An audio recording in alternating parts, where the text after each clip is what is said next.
ఆలూరులో శ్రీరామనవమి వేడుకలు. నిజామాబాద్ జిల్లా ఆలూరు మండల కేంద్రంలో శ్రీరామనవమి వేడుకలు అత్యంత భక్తి శ్రద్ధలతో నయనానందకరంగా జరిగాయి. ఆలూరు గ్రామ అభివృద్ధి కమిటీ ఆధ్వర్యంలో శుక్రవారం నిర్వహించిన ఈ వేడుకలకు భక్తులు భారీ సంఖ్యలో తరలివచ్చారు.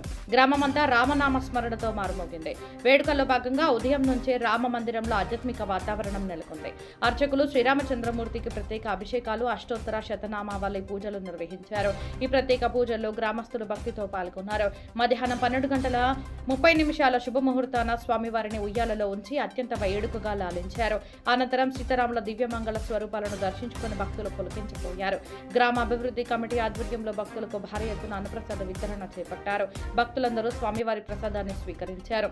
భక్తులకు ఎటువంటి ఇబ్బందులు కలగకుండా కమిటీ సభ్యులు అన్ని ఏర్పాట్లను పర్యవేక్షించారు. ఈ కార్యక్రమంలో గ్రామ అభివృద్ధి అధ్యక్షులు మగిడి సూర్యారెడ్డి, ఉపాధ్యక్షులు సామెరా శ్రీను, కోయా మహేష్, క్యాషియర్ మిద్దెల హరీష్, బొప్పెన విజయ్, కార్యదర్శి నాడకుడ చిన్న రవి, పిట్టల అఖిల్, కమిటీ సభ్యులు, భక్తులు మరియు గ్రామస్తులు పెద్ద సంఖ్యలో పాల్గొని వేడుకను విజయవంతం చేశారు.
దేవకీ